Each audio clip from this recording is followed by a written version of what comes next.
नमस्कार दर्शकों, आपका हमारे YouTube चैनल फर्स्ट जेन एंटरप्रेन्योर्स टीवी पर बहुत बहुत स्वागत है। एक्सपोर्ट बिजनेस कैसे करना है, इस बिजनेस में किन किन चीजों का ध्यान रखना है, इस विषय पर आज हम चर्चा करेंगे। तो आइए स्वागत करते हैं। आज हमारे साथ हमारे बहुत खास गेस्ट मौजूद हैं। तो आज हमारे साथ हमारे एक्सपर्ट मिस्टर कुमार अंशुमन जी हैं, जो इस विषय पर डिटेल जानकारी देंगे। श्री कुमार अंशुमन जी ईसीजीसी लिमिटेड यानी कि export credit guarantee corporation of India, जो कि गवर्नमेंट ऑफ इंडिया की ऑर्गेनाइजेशन है, इसके deputy general manager and regional head southern reason 2 है। हमारे चैनल पर आपका बहुत बहुत स्वागत है सर। आइए इस विषय पर आपसे चर्चा करते हैं, इसकी शुरुआत करते हैं और एक बार फिर से बहुत बहुत स्वागत है आपका।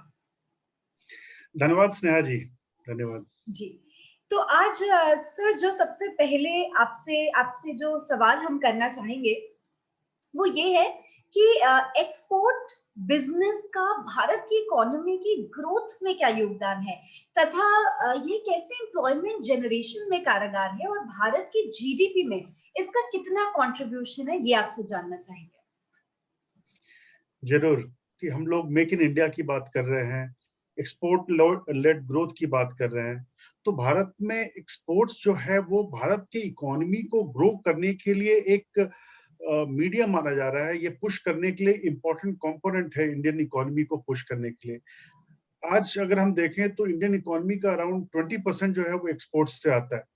मर्केंडाइज एंड सर्विस एक्सपोर्ट्स दोनों मिला करके 20% जो है वो हमारे एक्सपोर्ट से आता है। तो ये काफी बड़ा कंपोनेंट है इकोनॉमी को सपोर्ट करने के लिए, और शायद यही रीजन है कि हम देख रहे हैं अगर एक्सपोर्ट को ग्रो करें तो इंडियन इकोनॉमी जो है वो भी ग्रो करेगा। 2025 तक हम बात कर रहे हैं इंडियन इकोनॉमी को 1 ट्रिलियन करने की, तो ये तब भी हो सकता है जब एक्सपोर्ट जो है वो ग्रो करे। तो इस तरीके से एक्सपोर्ट्स जो है उसका अच्छा करना इंडियन इकोनॉमी के लिए अच्छे करने की बात है। आज के डेट में हम लोग का एक्सपोर्ट जो है अराउंड 300 बिलियन या उससे थोड़ा सा कम है। पिछले 2-3 सालों में वर्ल्ड इकोनॉमी के अच्छे नहीं करने की वजह से इंडियन एक्सपोर्ट जो है वो भी अफेक्टेड हुआ है, लेकिन फिर भी काफी अच्छा डेवलपमेंट रहा है। और साथ साथ अगर आप देखें तो सर्विस एक्सपोर्ट्स भी अच्छा चला है।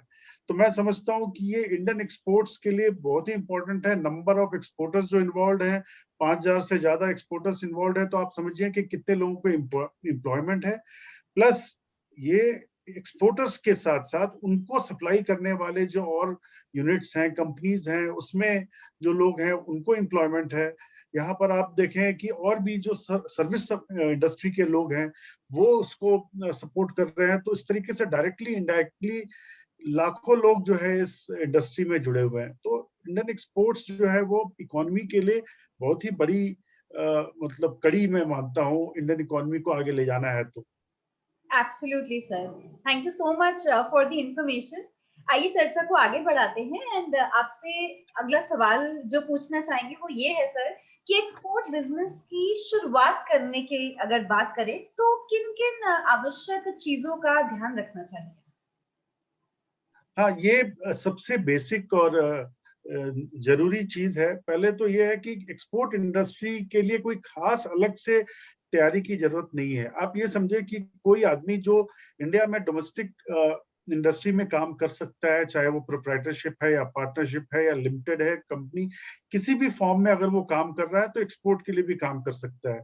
इसके लिए ज्यादा अच्छा जो हमारे सीए होते हैं, चार्टर्ड अकाउंटेंट्स होते हैं, वो बताएंगे।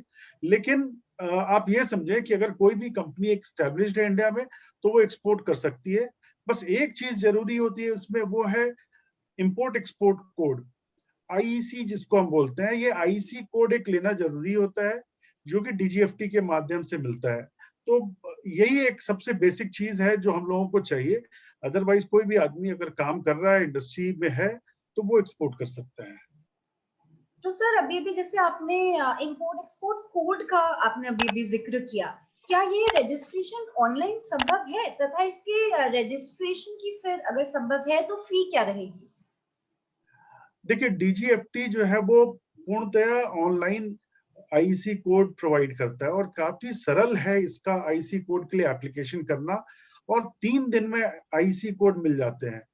और मेरा अपना अनुभव भी है, और साथ साथ हमारी जो बातचीत होती रहती है जो स्थानीय डीजीएफटी के अधिकारीगण हैं उनसे, तो मैंने ये समझा है कि ये एक बहुत ही सरल और काफी आसान सा काम है जिसको आप कोई भी अप्लाई कर सकता है। मात्र 250 रुपए का फी लगता है और ऑनलाइन पेमेंट होता है, और साथ ही साथ 3 दिन के अंदर हो जाता है।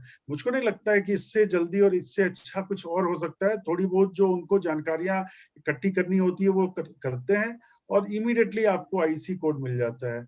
मेरे ख्याल से किसी भी एक्सपोर्टर को आईसी कोड तो वैसे, अगर कोई सोच रहा है तो आईसी कोड एक तो बना के रखना ही चाहिए, और इसके साथ ही वो शुरुआत कर सकते हैं अपने काम को। बिल्कुल, काफ़ी नॉमिनल है ये फ़ी वैसे भी। तो सर भारत से जनरली किन-किन प्रोडक्ट्स और सर्विसेज़ का एक्सपोर्ट किया जा सकता है? देखिए, एक्सपोर्ट्स तो बहुत सारे हैं, पर हम लोग ये देखते हैं कि हमारे यहाँ इम्पोर्टेंट या जो मेन प्रोडक्ट्स जो है एक्सपोर्ट्स के, मर्केंडाइज एक्सपोर्ट्स की बात कर रहे हैं हम लोग, तो वो क्या है? तो जी, बड़े और इम्पोर्टेंट जो प्रोडक्ट्स हैं वो रेडीमेड गारमेंट्स हैं, जो मैं बात कर रहा हूँ जो एक नॉर्मल एक्सपोर्टर्स करते हैं। रेडीमेड गारमेंट्स हैं, इंजीनियरिंग गुड्स हैं, एग्रीकल्चर गुड्स हैं, कॉटन है, मोटर व्हीकल के या उसके कंपोनेंट्स हैं। इसके अलावा कुछ और चीजें भी हैं, जैसे पेट्रोलियम है, या फिर जिसको ज्वेलरी और स्टोन्स हैं, इस तरह की भी चीजें हैं जो थोड़े अलग जो या बड़े एक्सपोर्टर्स हैं वो करते हैं। लेकिन एक नॉर्मल एक्सपोर्टर्स के लिए जो आप सामने देखते हैं वो सब चीजें हम एक्सपोर्ट करते हैं। कुछ चीजें ऐसी हैं जो प्रतिबंधित श्रेणी में आती हैं, जो डीजीएफटी से जिसका हमको इंफॉर्मेशन मिल सकता है। लेकिन जनरली जो नॉर्मल एक्सपोर्ट्स होते हैं वो सब कोई भी चीज आप कर सकते हैं एक्सपोर्ट। जी। तो ये तो बात रही कि हम क्या-क्या एक्सपोर्ट करते हैं या क्या किया जाता है। तो सर अगर प्रोडक्ट इसकी अगर आपसे पूछना चाहें कि प्रोडक्ट क्या होने चाहिए तथा उसका सिलेक्शन स्पेशली एक्सपोर्ट बिज़नेस के लिए एक बहुत इम्पोर्टेंट चीज़ है, इम्पोर्टेंट एस्पेक्ट है। प्रोडक्ट सिलेक्शन के बारे में अगर आप कुछ जानकारी हमें दे सकें? मेरे ख्याल से आपने ये बहुत ही रेलेवेंट बात कही, और शायद ये सबसे इम्पोर्टेंट एस्पेक्ट है एक्सपोर्ट बिजनेस शुरू करने के लिए, अगर हमको ध्यान देना है एक्सपोर्ट पे। तो देखिए, मेरा अपना मानना है, या जो मैंने बातचीत की है और लोगों से, जो एक्सपोर्टर्स से, मेरा अपना मानना है कि जिस किसी का किसी भी पर्टिकुलर प्रोडक्ट में उनका एक्सपोजर है, या उसमें एक्सपीरियंस है, या किसी प्रोडक्ट में वो काम कर रहे हैं, वो प्रोडक्ट उनके लिए सबसे अच्छा है।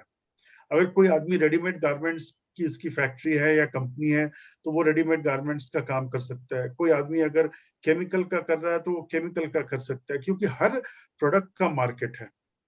तो कोई भी इंडस्ट्री आप देखिए जिसमें आपका एक्सपर्टाइज है, उस प्रोडक्ट को आप सेलेक्ट करें, और शायद ये सबसे अच्छा होगा। बाद में आप डाइवर्सिफाई कर सकते हैं। एक बार आपने कुछ एक्सपीरियंस किया और फिर बाद में आपको समझ में आएगी बात की हम लोग और किस इंडस्ट्री में जा सकते हैं, धीरे धीरे और इंक्वायरीज भी होती जाती हैं। लेकिन मेरा अपना मानना है कि जिस प्रोडक्ट को आप हैंडल कर रहे हैं या जिसमें आपका एक्सपोजर है, उसको सेलेक्ट करना चाहिए।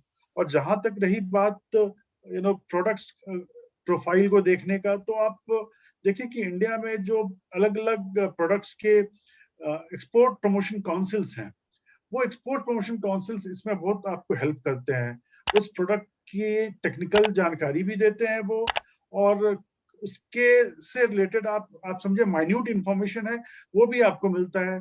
कई बार आपको वो इंटरेक्शन भी कराते हैं खरीदार के साथ, बायर के साथ। काफी इंफॉर्मेशन रहता है, उनके मेलर्स होते हैं, काफी नॉमिनल भी होता है उनका। आप अगर मेंबरशिप लें, और मेंबरशिप लेकर के, जानकारी लेकर के आप धीरे धीरे इसमें एंटर कर सकते हैं। तो स्लोली अगर आपको देखना है तो पहले एनालाइज करना चाहिए, थोड़ा रिसर्च करना चाहिए, और मेरे हिसाब से जिस प्रोडक्ट में आप काम कर रहे हैं उसी प्रोडक्ट में आपको एंटर करना चाहिए। This was really insightful sir. तो ये तो प्रोडक्ट सिलेक्शन के बारे में हमने अभी-अभी बात करी। आप हमारे दर्शकों को ये बताएँ कि एक्सपोर्ट बिज़नेस अगर स्थापित करने के लिए बायर की सर्च शुरू करनी है तो वो कैसे करनी चाहिए? बिल्कुल, बायर का सर्च जो है वहीं से हमारे एक्सपोर्ट्स का काम शुरू होता है। तो प्रोडक्ट तो खैर है ही जिससे हम काम कर रहे हैं, जो हमारा इंडस्ट्री में है एंट्री, वो तो हम काम कर ही रहे हैं। लेकिन बायर का सर्च जो है वो काफी ट्रिकी है और काफी इम्पोर्टेंट भी है। आपको भी मालूम है यहाँ पे कई फ्रॉड्स वगैरह भी होते हैं, इन सब चीजों को भी ध्यान देना होता है। तो सबसे इम्पोर्टेंट कड़ी इसमें जो होती है वो है जो एक्सपोर्ट प्रमोशन काउंसिल है। वो मैंने बताया कि एक्सपोर्ट प्रमोशन काउंसिल एक एक्सपोर्टर और बायर दोनों के बीच में कड़ी का काम करते हैं, जो एक दूसरे को मैचिंग कराते हैं एक दूसरे का, और कई बार वो फेयर वगैरह ऑर्गेनाइज करते हैं। या तो बायर्स जो है वो इंडिया में आते हैं और इंडियन एक्सपोर्टर्स जो है बायर के कंट्री में जाते हैं, तो इस तरीके से वो बायर से मुलाकात करते हैं। फिर उसके बाद से कुछ पोर्टल्स हैं जो इवन गवर्नमेंट ऑफ इंडिया के भी कुछ संस्था है जो इसमें काम कर रही हैं, वो भी आपको प्रोवाइड कराते हैं इंफॉर्मेशन बायर सर्च करने का। और कुछ प्राइवेट कंपनीज भी हैं, जैसे एक कंपनी है डन एंड ब्रैड स्ट्रीट, वो भी एक इस तरह की सर्विस प्रोवाइड करती है। मुझको ध्यान है क्योंकि कुछ दिन पहले मेरा उनके साथ इंटरेक्शन हुआ था। एक पर्टिकुलर कंट्री में एक पर्टिकुलर कमोडिटी में अगर आपको बायर चाहिए तो वो कुछ फी लेते हैं, उस फी के अगेंस्ट में आपको लिस्ट ऑफ बायर्स देते हैं। लेकिन फिर भी बायर्स के बारे में जानकारी वो सब लेना आपका काम है, पर इस तरीके से किया जा सकता है काम बायर को ढूंढने का। जी। तो सर क्योंकि आप की अगर बात करें तो आप विभिन्न देशों और वहाँ पे प्रोड्यूस होने वाले प्रोडक्ट्स की बहुत ही अच्छी जानकारी रखते हैं। तो प्लीज हमें बताइए कि एक्सपोर्टर को किस मार्केट में कौन से प्रोडक्ट का निर्माण करना चाहिए? आपसे ये जानना चाहेंगे। देखिए कंट्री जो है, मेरा ये मानना है कि मैं देखिए ईसीजीसी से आता हूँ और ईसीजीसी में हम लोगों ने कंट्रीज को क्लासिफाई करके रखा हुआ है। और जो हम लोगों के क्लासिफिकेशन है, यही क्लासिफिकेशन इंडिया में बैंक्स हैं वो भी फॉलो करते हैं। आरबीआई ने बैंक्स को भी फॉलो करने को कहा है ईसीजीसी के क्लासिफिकेशन को। तो एक्सपोर्टर्स जो है सबसे पहले तो ईसीजीसी के वेबसाइट पे जाकर के और कंट्री के क्लासिफिकेशन को देख सकते हैं, तो उससे उनको पता चलेगा कि कौन कौन से कंट्री हैं। कुछ कंट्री ऐसी हैं जो प्रतिबंधित श्रेणी में आती हैं, जहां पर स्पेसिफिक अप्रूवल के साथ काम कर सकते हैं, जहां तक ईसीजीसी की बात है। अदरवाइज वो खुद से करना चाहे तो कर सकते हैं। हर कंट्री की अलग अलग लिमिटेशंस हैं, कुछ प्रॉब्लम्स हैं, कहीं पे कुछ एडवांटेजेस हैं। पर मेरा एक कहना है और या सलाह रहेगी ये कि एक या दो कंट्री को टारगेट करें। देखिए कंट्री, जो प्रोडक्ट अगर हमने सेलेक्ट किया, सपोज रेडीमेड गारमेंट सेलेक्ट किया, तो आप मिनिस्ट्री ऑफ कॉमर्स के वेबसाइट पे जाकर के उस कमोडिटी का एक्सपोर्ट कौन कौन से कंट्री में होता है ये आपको जानकारी मिल सकती है। बहुत ही सिंपल है, एक्सेल में आपको ये इंफॉर्मेशन मिलता है जिससे आप निकाल सकते हैं कि कौन कौन से कंट्री में कितने क्वांटिटी में ये एक्सपोर्ट होता है। फिर उस कंट्रीज को आप आइडेंटिफाई कीजिए और उस कंट्री के जो एम्बेसीज हैं उनको कांटेक्ट कीजिए, या इंडियन एम्बेसी जो उस कंट्री में है उनको कांटेक्ट कीजिए। इस तरीके से आप उनसे इंफॉर्मेशन शेयर करने के लिए पूछेंगे, वो इंफॉर्मेशन भी प्रोवाइड करते हैं। उसके बाद प्रोफेशनल इंफॉर्मेशन या सर्विस की बात आती है तो ईसीजीसी है, वो भी आपको इंफॉर्मेशन प्रोवाइड कर सकता है। जैसे मैंने बताया कि हमारे वेबसाइट पर भी इसकी जानकारी मिलती है। तो कुछ 200 से ज्यादा कंट्रीज हैं जहां पर एक्सपोर्टर्स कर सकते हैं, जो कि मेरे ख्याल से नॉर्मली सारे एक्सपोर्ट्स जो है वो सारे कंट्रीज इसमें कवर होते हैं। तो इस तरीके से कंट्री का ध्यान रखना चाहिए। और कुछ कंट्रीज ऐसे हैं जैसे यूएसए है, यूके है, डेवलप्ड कंट्रीज है, यहाँ पर एक स्टैब्लिश्ड सिस्टम है जहां से वो आप काम करेंगे, उस बायर के बारे में ऑनलाइन जानकारी भी मिलती है। कुछ एजेंसीज हैं जो ऑनलाइन जानकारी भी देती है, और ईसीजीसी है वो भी प्रोवाइड करता है इसके बारे में जानकारी। तो वो कंट्रीज जो होते हैं ज्यादा अच्छे होते हैं क्योंकि वहां पे एक स्टैब्लिश्ड सिस्टम है, एक ऑर्गेनाइज्ड वे में काम कर सकते हैं। नेक्स्ट तरीके के कुछ कंट्रीज ऐसे होते हैं जो पैसे उनके पास काफी अच्छे हैं, लेकिन थोड़ा उनका सिस्टम इंटरनेशनल सिस्टम से डिफरेंट है। जैसे मिडिल ईस्ट वगैरह है, कंट्री अच्छी है, वहां पर पेमेंट्स वगैरह भी होते रहते हैं, पर उनका सिस्टम थोड़ा सा मोनार्की है, तो उनका सिस्टम जो होगा थोड़ा अलग होता है, पर वो भी अच्छे कंट्री है। कुछ कंट्रीज ऐसे हैं जो मैं कहूंगा कि बहुत कम एक्सपोर्ट्स होता है इंडिया से, पर गवर्नमेंट ऑफ इंडिया ने प्रोग्राम शुरू किया है फोकस कंट्रीज का, जहां पर आप अगर एक्सपोर्ट करते हैं तो वहां इंफॉर्मेशन आपको मिलता है गवर्नमेंट ऑफ इंडिया के संस्थानों से, और ऐसे कंट्री को में एक्सपोर्ट करने के लिए गवर्नमेंट ऑफ इंडिया से इंसेंटिव भी मिलता है। तो ये एक जानकारी भी आपको मिल जाएगी, मिनिस्ट्री ऑफ कॉमर्स के वेबसाइट को आप जरूर देखें और इस तरीके से आप आइडेंटिफाई कर सकते हैं कि मेरा कमोडिटी क्या है और उस कमोडिटी से रिलेटेड कौन कौन से कंट्रीज हैं जो इंपोर्ट कर रही हैं इंडिया से। जी, बहुत ही इजीली और बहुत ही डीप नॉलेज आपने इसमें हमें दी है, उसके लिए बहुत-बहुत शुक्रिया। आगे अभी तक हमने जो बात करी वो हमने प्रोडक्ट की कर ली, हमने मार्केट की कर ली। अब आपसे कुछ पेमेंट के बारे में पूछना चाहेंगे। तो एक्सपोर्ट गुड्स की पेमेंट रिसीव करने से रिलेटेड क्या-क्या पेमेंट टर्म्स का ध्यान रखना चाहिए और इन्हें अगर नेगोशिएट करना है तो कैसे किया जा सकता है? देखिए, मैं समझता हूँ कि एक्सपोर्ट इंडस्ट्री जो है, अगर आप एक्सपोर्ट में काम कर रहे हैं, एक बहुत ही ऑर्गेनाइज्ड तरीका है काम करने का। इंडिया में अगर आप काम कर रहे हैं तो थोड़ा सा अनऑर्गेनाइज्ड है, क्योंकि आप लोकल किसी भी कंपनी से काम कर रहे हैं, पेमेंट टर्म्स जो होते हैं फ्लेक्सिबल होते हैं। पर इंटरनेशनल ट्रेड जो होता है ना, एक फिक्स्ड टर्म्स ऑफ पेमेंट के हिसाब से होता है। ये एक अपने आप में काफी बड़ा विषय है, लेकिन फिर भी मैं थोड़ी सी चीजें जो है वो मैं बताता हूँ। 3-4 टर्म्स ऑफ पेमेंट है जो मोस्ट पॉपुलर हैं। एक तो लेटर ऑफ क्रेडिट का होता है, जिस पर एक्सपोर्टर्स काम करते हैं। दूसरा होता है डॉक्यूमेंट अगेंस्ट एक्सेप्टेंस या डीए, जहां पर कंसाइनमेंट या एक्सपोर्ट्स जो है जाने के बाद डॉक्यूमेंट्स जो है बायर का बैंक उसको एक्सेप्ट करता है, ऑन बिहाफ, मतलब बायर एक्सेप्ट करता है बायर के बैंक में जाकर के, और उस एक्सेप्टेंस के बेसिस पे डॉक्यूमेंट्स उसको हैंड ओवर कर दिए जाते हैं बायर को। फिर वो माल छुड़ा सकता है। तीसरी बात होती है डॉक्यूमेंट अगेंस्ट पेमेंट, मतलब वो अपने बैंक में, बायर जो है वो अपने बैंक में जाकर के डॉक्यूमेंट छुड़ाएगा और इमीडिएटली पेमेंट करेगा अगेंस्ट द डॉक्यूमेंट। तो ये टर्म है डॉक्यूमेंट अगेंस्ट पेमेंट, जिसको हम लोग कैश अगेंस्ट डॉक्यूमेंट भी बोलते हैं। और कुछ एडवांस वगैरह पे भी होता है, या मिक्स्ड ऑफ दीज होता है। पर एक काफी कॉमन और पॉपुलर पेमेंट टर्म्स है, वो है ओपन डिलीवरी या ओपन अकाउंट, जहां पर शिपमेंट्स जो है वो डायरेक्टली बायर को जाता है, डॉक्यूमेंट जो है वो भी डायरेक्टली बायर को जाते हैं। ये थोड़े रिस्की होते हैं, क्योंकि इसमें कोई भी थर्ड पार्टी या बैंक्स को इन्वॉल्व नहीं होता है। इंडियन सिस्टम जो है, आरबीआई ने भी इसके लिए कुछ गाइडलाइंस स्टैब्लिश किए हुए हैं, जो एक्सपोर्टर्स को जानना जरूरी है कि वो कर सकते हैं कि नहीं। सारे एक्सपोर्टर्स इसके लिए एलिजिबल नहीं है एक्सपोर्ट करने के लिए ओपन डिलीवरी पे। लेकिन ये जो टर्म्स ऑफ पेमेंट है, इसके अपने अपने रिस्क हैं, और इन सब चीजों को जानना जरूरी है कि क्या रिस्क है। वैसे जो बैंकिंग चैनल के थ्रू होता है वो ज्यादा अच्छा माना जाता है। जी, तो आई एम श्योर इसमें कुछ ना कुछ चैलेंजेस भी ज़रूर होंगे सर एक्सपोर्ट बिज़नेस से जो जुड़े हुए हैं और इन चैलेंजेस को कैसे कम किया जा सकता है, ये भी आपसे जानना चाहेंगे? जैसा मैंने बताया कि ये एक फॉर्मल वे ऑफ ट्रांजैक्शन है। एक्सपोर्ट बिजनेस जो है काफी ऑर्गेनाइज्ड है, फॉर्मल है। तो यहाँ एक सुविधा है कि एक्सपोर्टर्स को अपने आप को सेफ करने का ऑप्शन मिलता है। जैसे हम लोग जानते हैं कि जैसे अब कोई भी सामान है, चोरी है या उसमें आगजनी है या चोरी हो जाना या शिप wreck है, कुछ भी है, इस तरह की चीजें जो है, टूट फूट है, ये सब कवर होता है जनरल इंश्योरेंस में।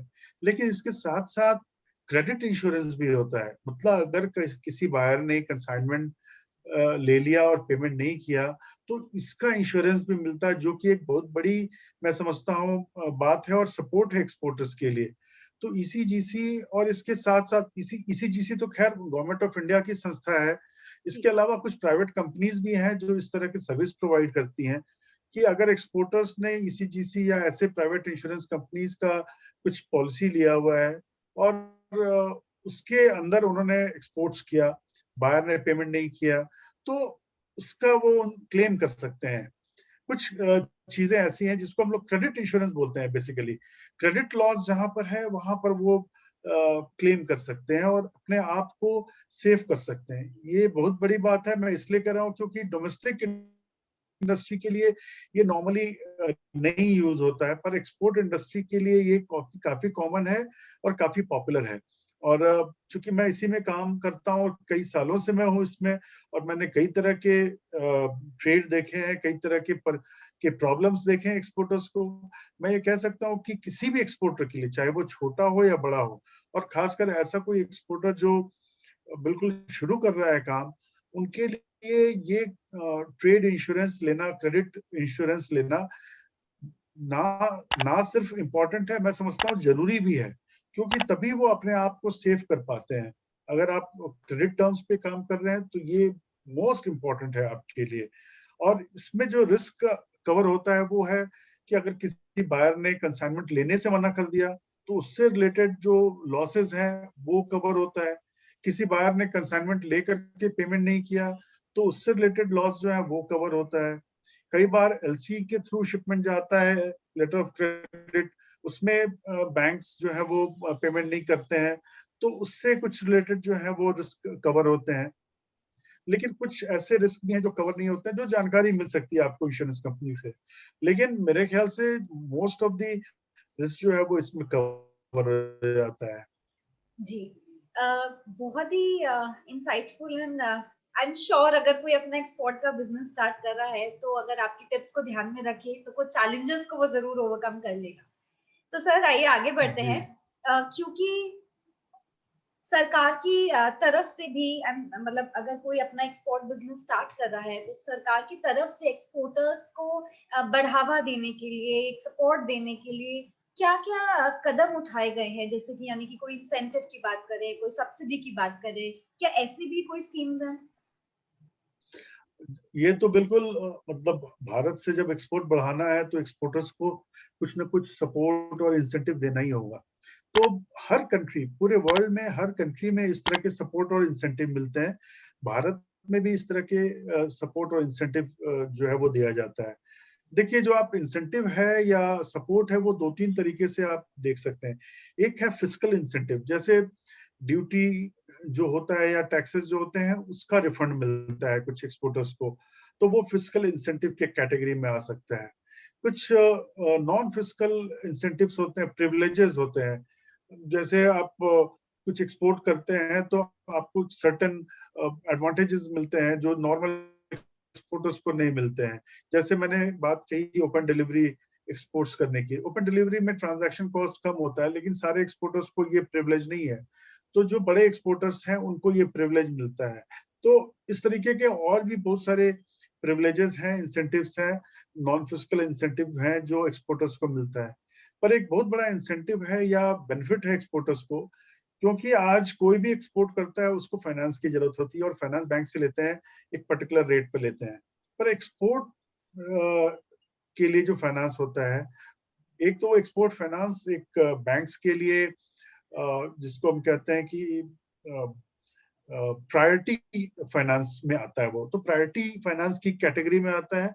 तो उसका एक एडवांटेज है ही, उसके साथ साथ उसमें एक उनको कंसेशन भी मिलता है, गवर्नमेंट की तरफ से कंसेशन मिलता है कि आपको अगर एक्सपोर्ट कर रहे हैं तो मुश्किल से दूसरे जो नॉर्मल ट्रेड में जितना परसेंटेज आपको देना पड़ता है, इंटरेस्ट देना पड़ता है, उससे कुछ कम होगा। 2%, 4%, 5%, डिपेंड करता है किस तरह का एक्सपोर्ट है, किस तरह का आपका बैंकिंग अरेंजमेंट है उसके ऊपर। तो इस तरीके से ये बहुत बड़ा एडवांटेज है मैडम। 4 to 5% जो है वो इंसेंटिव, एक तरीके से कंसेशन मिल जाता है बैंक फाइनेंस में। और एक्सपोर्टर्स को इसके लिए ध्यान भी देना पड़ता है कि वो सारे एक्सपोर्ट्स का पेमेंट भी लेके आए, और आरबीआई इस पर नजर भी रखती है। लेकिन फिर भी ये इंसेंटिव है जो देते हैं। इसके अलावा कुछ और इंसेंटिव हम लोग कर सकते हैं, जैसे ईसीजीसी जो है ये भी एक तरह से इंसेंटिव ही है एक्सपोर्टर्स के लिए, या बेनिफिट है। हम लोग जिस तरीके से और जिस प्रीमियम परसेंटेज पे देते हैं एक्सपोर्टर्स को कवर, आप ये समझें कि गवर्नमेंट का सपोर्ट होने की वजह से हम ये ऐसा कर पा रहे हैं। अदरवाइज अगर हमको कॉमर्शियली करना पड़े तो शायद ये रेट जो होगा वो हमारे लिए ज्यादा भी हो सकता है। तो एक एडवांटेज है, हम लोगों ने अपने आप को इस तरीके से डेडिकेट किया हुआ एक्सपोर्टर्स के लिए कि हम अपना रेट जो है वो कम भी कर पाते हैं, साथ साथ अपने एग्जिस्टेंस को भी मेंटेन कर पा रहे हैं, और एक्सपोर्टर्स को सपोर्ट भी हो पा रहा है। तो गवर्नमेंट का जो सपोर्ट है हर तरीके से है, कोई एक पर्टिकुलर सपोर्ट की बात नहीं कर सकते हम लोग। जी, और बिल्कुल। समय समय पे इसमें चेंज भी आता रहता है। जी। जी सर। तो जाते-जाते एक आखिरी सवाल जो आपसे पूछना चाहेंगे वो यही है, एक्सपोर्ट बिज़नेस के स्कोप के बारे में अगर बात करें तो क्या संभावनाएँ लगती हैं सर? देखिए, जब शुरू में ही हमने बात किया इंडियन इकोनॉमी को पुश करने के लिए एक्सपोर्ट्स की जरूरत है। जब एक्सपोर्ट्स जो है वो इंडियन इकोनॉमी को पुश करेगा तो इसका फ्यूचर प्रोस्पेक्ट वैसे ही ब्राइट हो गया, Absolutely. क्योंकि इस पर हमको ध्यान देना ही है, गवर्नमेंट को भी ध्यान देना है। हम लोग बात करते हैं कि 2025 तक इंडियन इकोनॉमी को $5 ट्रिलियन का होना चाहिए, और इसके लिए एक्सपोर्ट का ग्रो करना बहुत ही जरूरी है। हम लोगों ने ये टारगेट किया है, गवर्नमेंट ऑफ इंडिया का ये टारगेट है, ये सोचना है कि 2025 तक इंडियन एक्सपोर्ट जो है वो $1 ट्रिलियन का होना चाहिए, which is 25% of your total economy. अभी वो 20% से थोड़ा कम है और वो 25% हो जाएगा। तो ये शो करता है कि आपका percentage in share in economy जो है वो बढ़ता जा रहा है। तो ये एक्सपोर्ट को जब सपोर्ट कर रहे हैं, गवर्नमेंट जो है वो सपोर्ट कर रही है, तो इसके लिए, इसके वजह से बहुत सारी संभावनाएं जो है वो खुल जाती हैं। जो नए लोग एंटर करना चाहते हैं उनके लिए, जो इंडस्ट्री में लोग पहले से काम कर रहे हैं और अपने आप को डाइवर्सिफाई करना चाहते हैं उनके लिए। और मैं समझता हूँ कि ये काफी ऑर्गेनाइज्ड है, तो कोई भी आदमी इसमें इजीली एंटर कर सकता है। थोड़े से ध्यान रखने की बात है और वो कर सकता है। अब जितने लोग इसमें जुड़ेंगे तभी एक्सपोर्ट जो है वो ग्रो करेगा, और एक्सपोर्ट लेड ग्रोथ जो हम लोग बात कर रहे हैं तभी वो हमको मिलेगा। बिल्कुल सर, आई एम श्योर जो इस बिजनेस में आगे बढ़ना चाह रहे हैं या फिर अपना कुछ एक्सपोर्ट बिजनेस स्टार्ट करना चाह रहे हैं उनके लिए भी, and all those who are already there in this industry, वो भी आई एम श्योर इस आपकी इन बातों से बहुत ज्यादा लाभ उठाने वाले हैं। तो सर आपका बहुत बहुत शुक्रिया करना चाहेंगे, आपने इस विषय में बहुत गहनता से और बहुत अच्छे तरीके से हमारे दर्शकों को आपने समझाया। इसके लिए हमारे चैनल की ओर से बहुत बहुत बहुत ज्यादा शुक्रिया आपका। Thank you so much for this. धन्यवाद मैडम, बहुत धन्यवाद इस रेलेवेंट टॉपिक को उठाने के लिए, और मुझे भी बहुत खुशी हुई आपके साथ जुड़ करके ये डिस्कशन करने में। तो दर्शकों, आशा करते हैं कि आपको हमारा ये वीडियो बहुत बहुत पसंद आया होगा। आपसे अनुरोध है कि आप हमारे इस वीडियो को लाइक करें, ज्यादा से ज्यादा शेयर करें, और रेगुलर अपडेट्स के लिए आप हमारे चैनल फर्स्ट जेन एंटरप्रेन्योर्स टीवी को सब्सक्राइब जरूर करें, बेल आइकन प्रेस करना ना भूलें बिल्कुल भी। और अपडेट्स के लिए हमारे चैनल फर्स्ट जेन एंटरप्रेन्योर्स टीवी को सब्सक्राइब जरूर कर लें। आज के वीडियो के संदर्भ में अधिक जानकारी के लिए आप हमें नीचे दिए गए नंबर पर कॉल भी कर सकते हैं अथवा मेल आईडी पर अपने सवाल भी भेज सकते हैं। सर, एक बार फिर से जाते जाते आपका बहुत बहुत शुक्रिया अदा करना चाहेंगे इस महत्वपूर्ण जानकारी के लिए। उम्मीद करते हैं दर्शकों को ये वीडियो पसंद आए और वो इससे ज्यादा से ज्यादा लाभ उठा सके। शुक्रिया। जरूर, धन्यवाद।